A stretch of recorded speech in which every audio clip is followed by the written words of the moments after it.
अष्टांग योग, जिसको हम बोलते हैं 8 लिम्स ऑफ योगा। और ये क्या है कि फाउंडेशनल स्टेप्स हैं ये योगिक पाथ के क्या करने के लिए, for achieving self realisation and liberation. कल भी हमने काफ़ी इस चीज़ पर चर्चा की थी कि सेल्फ रियलाइजेशन के लिए, लिबरेशन के लिए हमें क्या करना है। तो ये प्रैक्टिकल हमें सिखाते हैं। और अष्टांग योग में से भी जो शुरू के 2 हैं, यम और नियम, रिस्ट्रेंट्स और ऑब्जर्वेंस, ये दोनों स्पेशली हमें व्यवहार, हमें प्रैक्टिकल किस तरह से प्रैक्टिकली हमें रहना चाहिए वो हमें सिखाते हैं। तो इस पर हम विस्तार से थोड़ा सा चर्चा करेंगे यम नियमों पर। उससे पहले एक बार हम 8 यमों को बोल लेते हैं, इनके नाम क्या हैं आप मेरे साथ साथ एक बार दोहराएंगे। यम, नियम, आसन, प्राणायाम, प्रत्याहार, धारणा, ध्यान, समाधयो, अष्टावंगानी।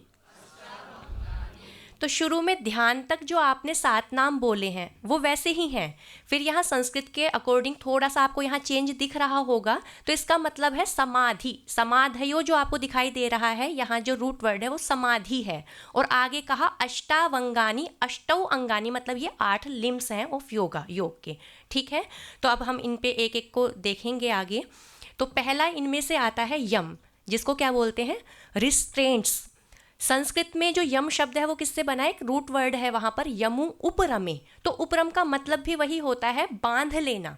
तो कहाँ से बांधना है कि जो, जैसे अब हम पहला देखेंगे कि अहिंसा, तो अहिंसा में जो ए है वो वॉयलेंस का अपोजिट है, कि हिंसा से अपने आप को बांधना है। कहाँ पर लगाना है खुद को, हमें नॉन वॉयलेंस में लगाना है। तो एक बार पहले हम 5 यम जो हैं उनको समझेंगे। पहले 8 थे कुल, वो क्या है 8 जो हमने सुने, वो योग के मतलब जो अष्टांग योग है उनमें से सबसे पहले आता है यम। तो यम के भी 5 पार्ट्स हैं। तो उनमें एक है अहिंसा, बोलिएगा, सत्य, अस्तेय, ब्रह्मचर्य, अपरिग्रह। ये 5 हुए और ये सब मिलाकर के क्या कहलाते हैं, यम कहलाते हैं। तो यम का जो सबसे बड़ा, जो आप यहाँ देख भी रहे होंगे कि ये जो इथिकल प्रिंसिपल्स हैं, यम जो है वो क्या है, इथिकल प्रिंसिपल्स हैं, यूनिवर्सल मोरल रिस्ट्रेंट्स हैं, जो हमें गाइड करते हैं कैसा हमें व्यवहार करना है, खुद के साथ भी और समाज के साथ भी। तो इनकी जो वैल्यू है हम ऐसे समझ सकते हैं कि यदि हम जो ये यम है इनका पालन ना करें तो थोड़ी सी देर के लिए भी जो एक हमारी सोसाइटी है वो नहीं चल सकती। एक बार हम इमेजिन करें कि सभी लोग झूठ बोलने लग जाएं। इमेजिन कीजिए, इतना करने से ही डर लग रहा है कि मतलब नहीं चल सकता काम। सब एक दूसरे को जैसे कहते हैं वॉयलेंस करने लग जाएं। आप यहाँ बैठे हुए हैं और सब अभी लग जाएं वॉयलेंस में, तो क्या होगा। तो 1 मिनट के लिए भी हम इमेजिन नहीं कर सकते कि हमारी सोसाइटी बिना यम के चल सकती है क्या। तो यहाँ से हम इनकी इंपॉर्टेंस को समझ सकते हैं। अब थोड़ा सा इनको और डिटेल में हम समझेंगे। तो अहिंसा क्या है, नॉन वायलेंस है, सत्य, ट्रूथफुलनेस, आप सभी समझते ही हैं, अस्तेय, नॉन स्टीलिंग, ब्रह्मचर्य, सेलिबेसी और मॉडरेशन, अपरिग्रह, नॉन पजेसिवनेस। ये हमने सिर्फ इसका मीनिंग देखा है, अभी इसको अच्छे से समझते हैं। तो अहिंसा को यदि हमें समझना है, वैसे देखें तो हमें पता चल रहा है कि नॉन वायलेंस, पर एक बोलते ही बस इतना दिमाग में आता है कि हमें किसी को मारपीट नहीं करनी है, पर इसका इतना ही मीनिंग नहीं है। इसका जो मीनिंग है वो डीप है कि कैसे यहाँ पर एक बात बोली जाती है कि थॉट, वर्ड और एक्शन तीनों से ही हिंसा नहीं होनी चाहिए। ये तो ठीक है कि बाहर का जो एक्शन है उसको हम काफ़ी हद तक कंट्रोल कर लेते हैं, पर जो हमारा मन है, मन में भी हिंसा नहीं आनी चाहिए। जैसे हम कहते हैं ना कि किसी के बारे में मन से भी बुरा मत सोचो।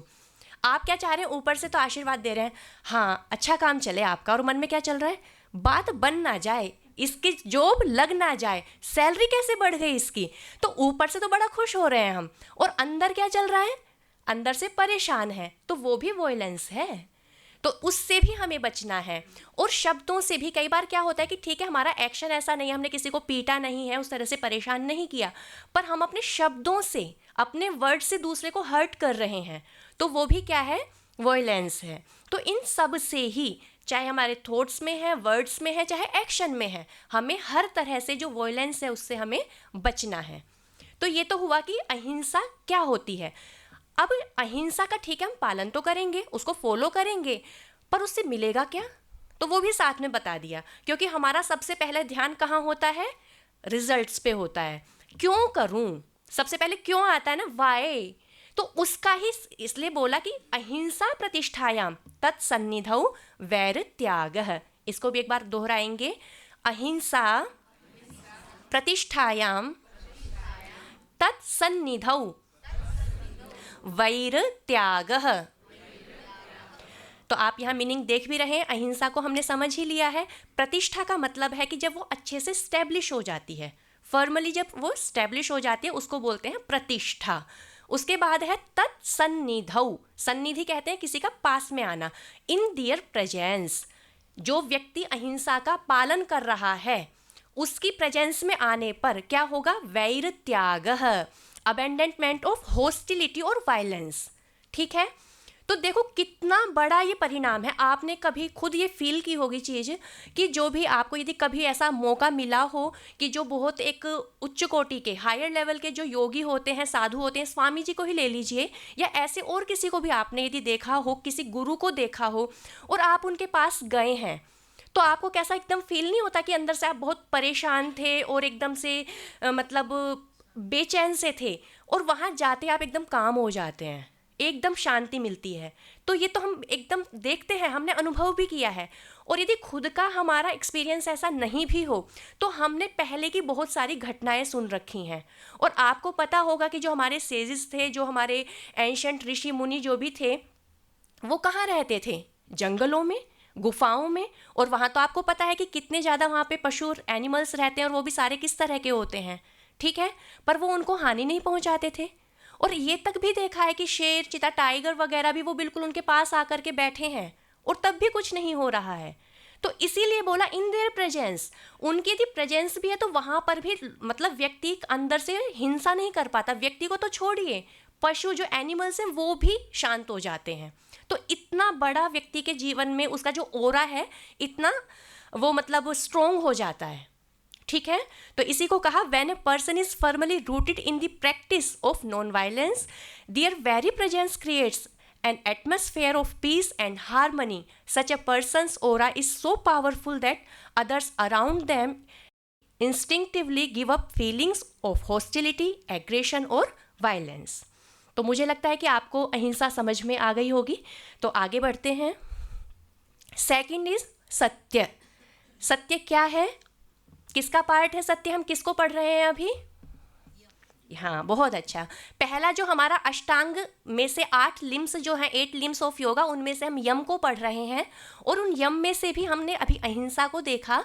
और सेकंड नंबर पर कौन है? सत्य। सत्य से आप सभी परिचित हैं, ट्रुथफुलनेस। पर यहाँ पर भी सेम वही चीज़ आती है, आपको जैसे दिख भी रहा है, speaking, thinking and acting. Sanskrit में बोलते हैं मनसा वाचा कर्मणा, मन से, वाणी से, कर्म से। अब देखिए हम किस तरह से झूठ बोलते हैं। आपसे यदि मैं पूछूं कि आप में से कितने लोग हैं जो सच बोलते हैं, काफ़ी सारों के हाथ ऊपर उठ जाएंगे। पर यदि इसको पढ़ने के बाद हम सोचेंगे तो मुझे लगता है शायद किसी का भी ऊपर नहीं होगा। अब क्या हुआ, आपने किसी को इनवाइट किया, घर पे पार्टी है, कोई भी सेलिब्रेशन है, आपको ज़रूर आना है। मन में चल रहा है कौन आएगा, मैं तो नहीं जाऊँगा इसके यहाँ पे, कोई पहले से आपकी लड़ाई हो गई है कुछ भी, और ऊपर से आप मुस्कुरा के बोले हाँ हाँ बिल्कुल बिल्कुल एब्सोल्युटली आऊँगा, पक्का आऊँगा। और मन में क्या चल रहा है, कहीं चला जाऊँ, इसके यहाँ तो नहीं जाना। तो क्या हुआ, ऊपर से हम क्या बोल रहे हैं, आऊँगा, और अंदर क्या चल रहा है, नहीं आऊँगा। ये तो एक तरह का हुआ झूठ।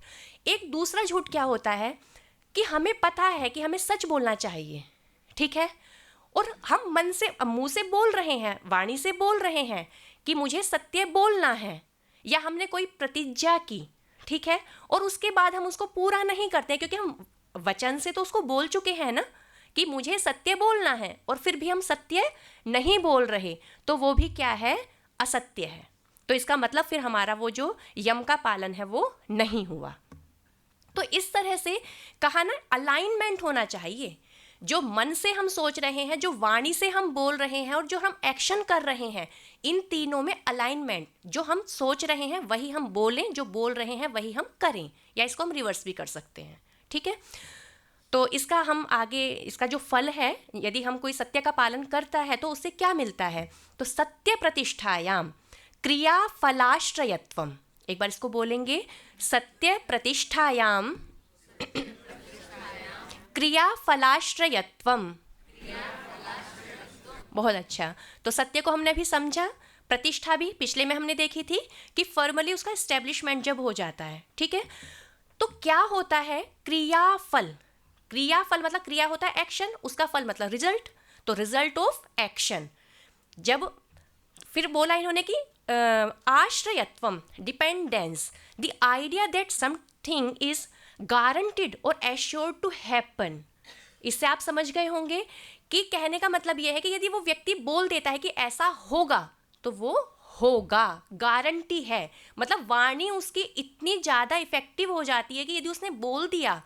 एक संस्कृत में बड़ा अच्छा कालिदास भवभूति जी का एक नाटक है उत्तर रामचरितम, तो उसमें एक बड़ा अच्छा श्लोक आता है, तो वहाँ यही बात बोली गई कि जो लौकिक पुरुष होते हैं ना, मतलब जो हम जैसे सामान्य लोग जो हैं, तो हम क्या करेंगे कि जो हम बोल रहे हैं, मतलब जो हम जैसे महात्मा पुरुष जो होते हैं वो जो बोल देंगे ना वही होगा, मतलब वाणी उनके पीछे पीछे दौड़ती है। तो वही बात यहाँ पर कही गई है कि उसका मतलब वो गारंटी हो जाती है उसके बोले हुए की। जैसे स्वामी जी के भी आपने बहुत सारे उदाहरण ऐसे देखे होंगे कि हो जाएगा। लोग शिविर में अपना एक्सपीरियंस शेयर करते हैं तो वो बोलते हैं कि स्वामी जी आपने कहा था कि ये होगा, तुम्हारी बीमारी ठीक हो जाएगी, तो वो हो जाती है।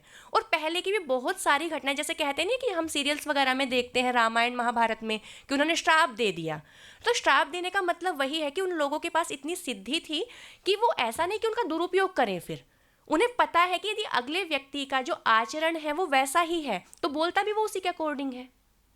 तो इसलिए बोला गया है कि जो सत्य का पूर्ण रूप से पालन करता है तो उसका क्या होता है कि वाणी सिद्ध हो जाती है, वो जो बोलेगा वो हो जाता है, ठीक है। तो अगला है तीसरा, अस्तेय, नॉन स्टीलिंग, ठीक है। तो ये तीसरा हम यम देख रहे हैं। तो इसमें भी क्या है, abstaining from taking what doesn't belong to you, जो हमारा है ही नहीं उसको हम लेने की ना सोचें, ठीक है। और वो सिर्फ ऐसा नहीं है कि केवल चीज़ों के बारे में, मटेरियल्स के बारे में ही ऐसी बात है। आगे बोला ना, टाइम, एनर्जी और आइडियाज़। आज के समय में ये बहुत ज़्यादा इम्पोर्टेंट है क्योंकि आइडियाज़ जो होते हैं, हम किसी की भी, जैसे आता है कि किसी का भी कुछ, किसी ने आइडिया है, उनको अपने नाम से हम, खासकर जो सोशल प्लेटफॉर्म है उस पर हम बहुत ज़्यादा करते हैं। ऐसे ही टाइम का हम देख सकते हैं कि हमें बोलना है, 15 मिनट हमको दिए गए हैं और हमें पता चला है कि हम उसको आगे खींच रहे हैं और दूसरे लोगों का उससे टाइम जा रहा है। तो कुल मिलाकर के जो हमारा नहीं है वो कुछ भी हो सकता है, वो कोई चीज़ भी हो सकती है, किसी का टाइम भी हो सकता है, किसी के थॉट्स भी हो सकते हैं, तो उनको नहीं चुराना। और इसमें भी सेम यही चीज़ लागू होगी मन, वचन और कर्म से। मतलब आपने किसी की अच्छी सी चीज़ देखी, ओ इनकी घड़ी तो बड़ी सुंदर है, तो तुरंत दिमाग में क्या है, ये तो मेरे पास होनी चाहिए थी, I wish I had to. तो तुरंत वहीं से वो किसको जन्म देगा, चोरी की भावना को। वो क्या हो जाएगा, स्टीलिंग, क्योंकि मन से हमारे विचार में वो चीज़ आ गई है। तो जो हम एकदम से किसी की भी अच्छी चीज़ों को देख करके अट्रैक्ट हो जाते हैं और साथ में क्या आता है दिमाग में, मेरे पास होना चाहिए था, तो ये भी मन से एक चोरी है। तो उन सब चीज़ों से हमें बचना है। ठीक है, आपको अच्छा लगा और पुरुषार्थ करके आप अपना पाना चाहते हैं, वो एक अलग चीज़ है, पर एक जो कहते हैं ना लोभ की भावना जो आना है वो नहीं होनी चाहिए। आगे कहा कि यदि अस्तेय का पालन करेंगे तो उससे क्या होगा, अस्तेय प्रतिष्ठायाम सर्व रत्नोपस्थानम। एक बार बोलेंगे, अस्तेय प्रतिष्ठायाम सर्व रत्न उपस्थानम। तो जब हमारा जो अस्तेय है, नॉन स्टीलिंग है, वो जब हमारी स्टैब्लिश हो जाती है तो क्या होता है, ओल्ड ट्रेजर्स, जितनी भी दुनिया भर की चीज़ें हैं, जो योगी चाहे वो उसके पास उपस्थानम, अराइवल और प्रेजेंस ऑफ समथिंग, जो भी वो चाहता है वो उसके पास आ जाता है। और ऐसा होता है, जो हम देखते हैं ना, जो थर्ड पाद है विभूति पाद योग दर्शन का, उसमें पावर्स का वर्णन वहाँ पे उनको बताया गया है, तो उसमें ये चीज़ें हैं और ऐसा सच में देखा जाता है, पर वो बहुत हाई लेवल वाले योगी होते हैं, ठीक है। और दूसरा क्या होता है, ऐसे अब भी बहुत सारे योगी ऐसे हैं कि हम जो यंत्रों से भी नहीं पता लगा पाते, और वो मतलब ये बता देंगे कि ज़मीन के पीछे वहाँ क्या है। तो उनका इस तरह से बहुत ज़्यादा जो पावर्स हैं वो बहुत ज़्यादा बढ़ जाती हैं, और ये तो मतलब साफ साफ बोल भी रखा है, सर्वरत्नोपस्थानम, जो वो चाहे वो उसको मिल जाता है। ठीक है, आगे कहा ब्रह्मचर्य। ब्रह्मचर्य से आप सभी परिचित हैं, सेलिबेसी। पर केवल इसका मतलब सिर्फ इतना ही नहीं है। यदि इसको एक ब्रॉड इसका मीनिंग हम देखें तो मॉडरेशन, मतलब हर तरह की हमारी जितनी भी इंद्रियां हैं, हर चीज में एक बैलेंस होना, उसको मॉडरेट करना, वो भी ब्रह्मचर्य है। ऐसा नहीं कि कोई भी चीज़ सामने आई, हमें बहुत अच्छा लगता है खाने में, हम उसको बहुत ज़्यादा खा गए, या फिर हमें कुछ भी मतलब गीत सुनना पसंद है और हम पूरे दिन गीत सुने जा रहे हैं, हमें कंट्रोल ही नहीं है, मतलब एक बैलेंस के साथ यदि हम नहीं चल रहे हैं तो वो भी ब्रह्मचर्य का पालन नहीं कहलाएगा। तो जितनी भी हमारी सेंसेस हैं, उनके जो भी सब ऑब्जेक्ट्स हैं, उन सब से उसको बचा करके एक संतुलित मॉडरेट लाइफ जीना, वो क्या है, हमारा ब्रह्मचर्य के अंतर्गत आएगा। तो इसमें क्या कहा, ब्रह्मचर्य प्रतिष्ठायाम वीर्य लाभ है, कि यदि जो ब्रह्मचर्य है, सेल्फ रेस्ट्रेंट है, यदि वो स्टैब्लिश हो जाता है तो उससे क्या होता है, वाइटल एनर्जी, बहुत ज़्यादा हमें ऊर्जा प्राप्त होती है। ठीक है, और इसमें आपने देखा ही होगा हनुमान जी की, हम कितनी जो उनके दोहे चौपाइयाँ, उनके जो गीत गाए जाते हैं, हनुमान जी का जो ब्रह्मचर्य का तेज था, उनमें जो शक्तियाँ थीं, उससे हम अनुमान लगा सकते हैं कि यदि हम ब्रह्मचर्य का पालन करेंगे तो हम में कितनी ज़्यादा शक्तियाँ आ जाएंगी। आगे कहा अपरिग्रह, नॉन पजेसिवनेस। आज सारी दुनिया में जो लड़ाई है वो किसकी है, परिग्रह की ही है। क्योंकि हम क्या चाहते हैं, पजेशन चाहते हैं, हर चीज़ पे मेरा मेरा मेरा। जो भाई बचपन से इतने प्यार से आपस में रह रहे होते हैं, बाद में क्या होता है, छोटी छोटी सी प्रॉपर्टी के ऊपर आपस में एक दूसरे को मार तक देते हैं, मतलब बचपन में जिसके बिना रह तक नहीं पा रहे थे। तो इससे हम अनुमान लगा सकते हैं कि हम कितना अपना चाहते हैं, हर चीज़ पे मैं मेरा अधिकार चाहते हैं, और सारी लड़ाई भी इसी चीज़ की है। यदि व्यक्ति देना शुरू कर दे, त्याग करना शुरू कर दे, तो लड़ाइयाँ तो आधे से ज़्यादा अपने आप ही खत्म हो जाएंगी। तो इसीलिए कहा कि अपरिग्रह क्या है, letting go of material attachment and the desire to accumulate और होर्ड, मतलब जो संचय करना है, वस्तुओं का संग्रह करना है। और जैसे आजकल भी यदि हम देखें, हमें पता है कि हमारा यदि 5-6 ड्रेसेस में काम चल सकता है तो हम 50-60 रखते हैं। मतलब यही समझ में नहीं आता, एक समय था कि पहले लोग इतना ज़्यादा अपनी चीज़ों, मतलब कम चीज़ों से अपना गुजारा करते थे कि वो 2 जोड़ी कपड़े में ही अपना पूरा जीवन काट लेते थे। जीवन का मतलब अपना 2 पूरे साल चल रहे हैं, जब उनमें से ख़राब हो गया तो दूसरा ले लिया। और आज क्या सिचुएशन है कि यदि हमें सुबह वस्त्र भी पहनने होंगे तो हम क्या करेंगे, पहले 1 घंटा इसमें लगाते हैं कि कौन सा पहने, इतने ज़्यादा होते हैं। तो ये एक बहुत बड़ी चीज़ है, और इससे क्या होता है कि नेचर को भी बहुत ज़्यादा उस पर बुरा असर पड़ता है। तो ठीक है, हमारे पास पैसा है, तो ये तो नहीं है ना कि सारी प्रकृति को ही हमने खरीद लिया है। हम जितनी कम चीज़ों में अपना गुजारा कर सकते हैं हमें करना चाहिए। तो अपरिग्रह होने से क्या होगा, अपरिग्रह स्थैर्य जन्म कथनता संबोधः। एक बार रिपीट करेंगे, अपरिग्रह स्थैर्य जन्म कथनता संबोधः। तो यहाँ कितना अच्छा कहा कि जब हमारा जो ये नॉन पजेसिवनेस है ये हमारा एस्टेब्लिश हो जाएगा तो जन्म कथनता, जन्म कथम, कथम होता है वाई, कैसे, हाउ। ठीक है, तो हमारा जन्म पिछला कैसे था, अगला कैसे होगा, अपने पास्ट को, फ्यूचर को, पहले के कई कई जन्मों को योगी जान लेता है। ठीक है, क्यों, अभी तो हमारा दिमाग सारा कहाँ लगा हुआ है, कैसी गाड़ी खरीदनी है, कैसे कपड़े पहनने हैं, कैसा मकान बनाना है, तो सारा दिमाग उसमें है। और जो एक योगी है वो उन सब चीज़ों से अपने दिमाग को हटा लेता है, तो उसका सारा दिमाग कहाँ होता है, अपने चित्त पे। तो जब चित्त पे ही वो कंसंट्रेट करेगा तो चित्त में ही तो हमारी पिछली अगली तो नहीं, पिछली सारी स्मृतियाँ सारी कहाँ होती हैं, चित्त में ही संचित होती हैं, सारी वहीं स्टोर होती हैं, तो वो उनको देख पाता है। ठीक है, और फिर पिछली घटनाओं के आधार पर, उनके बेस पे वो क्या है, आगे का भी अनुमान लगा पाता है। इसलिए कहा पास्ट, प्रेजेंट और फ्यूचर, वो तीनों को ही जान लेता है, तीनों जन्मों के बारे में अपना जान लेता है। तो ये हमने 5 अभी जो देखे, एक बार आप रिपीट करेंगे। 5 यम कौन कौन से हैं, अहिंसा, सत्य, अस्तेय, ब्रह्मचर्य और अपरिग्रह, ये 5 हो गए। अब ये जो अगला सूत्र है इसमें देखो एक बहुत बड़ा शब्द आप यहाँ देख रहे हैं, महाव्रत। क्या बोला है, महाव्रत। वो आप सभी जानते हैं व्रत होते हैं, व्रत उपवास हम करते रहते हैं, पर ये जो यहाँ महा है, जो ग्रेट इसको बता रहा है, उसके पीछे क्या वजह है उसको हम समझेंगे, और ये बहुत ज़्यादा इंपॉर्टेंट है इसको समझना। तो बोला ना कि universal and timeless nature of यमाज। तो सूत्र में क्या कहा?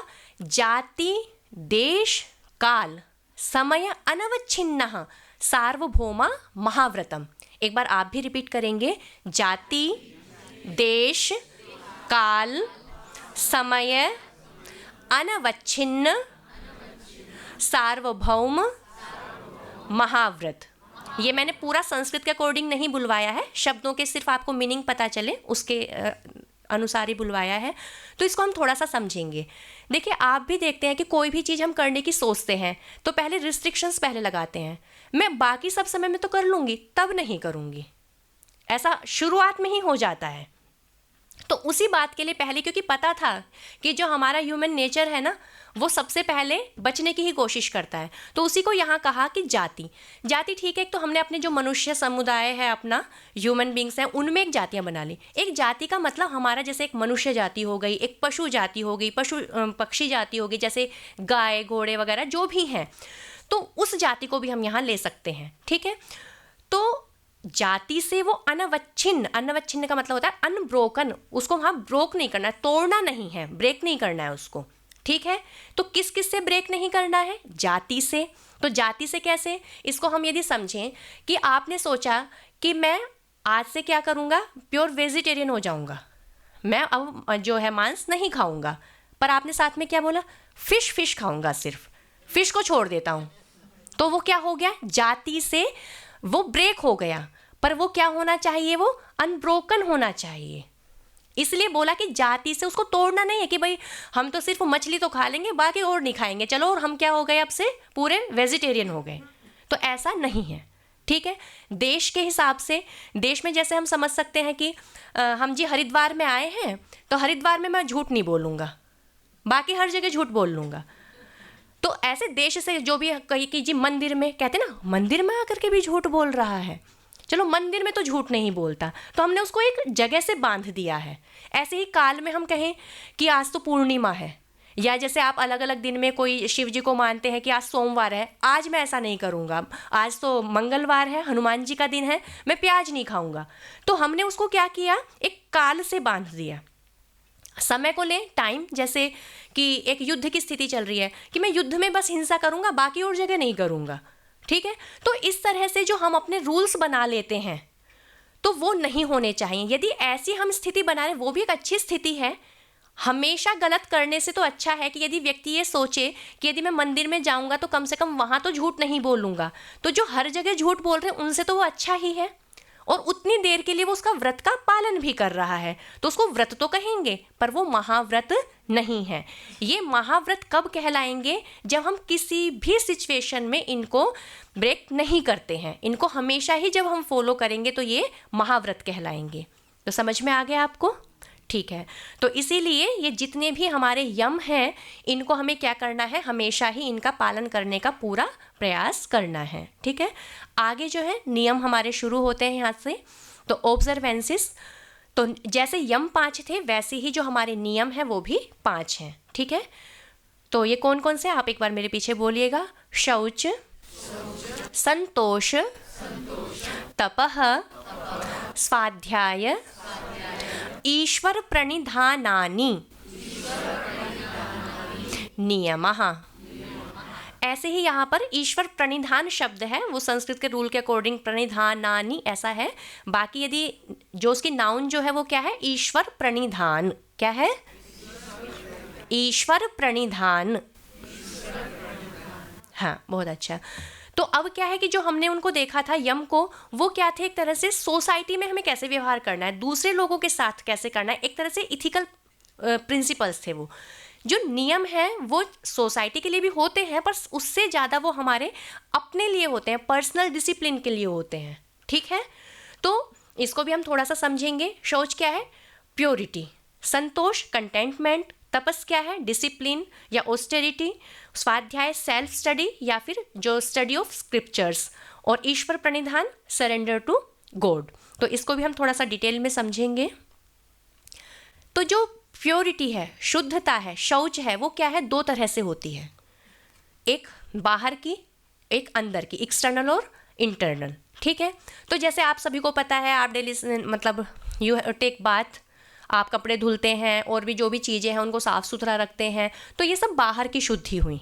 ठीक है, और अंदर की शुद्धि क्या हुई कि जैसे हम में जो अंदर जो भी बुराइयां हैं, जैसे जेलसी है या फिर किसी के प्रति अटैचमेंट है या किसी से हम हेट करते हैं, तो जो इस तरह की जो भी हमारी बुराइयां हैं, तो वो सब अंदर की अशुद्धियां हैं, तो उनको भी साफ करना, उनको भी प्योर करना, ये शौच है। ठीक है,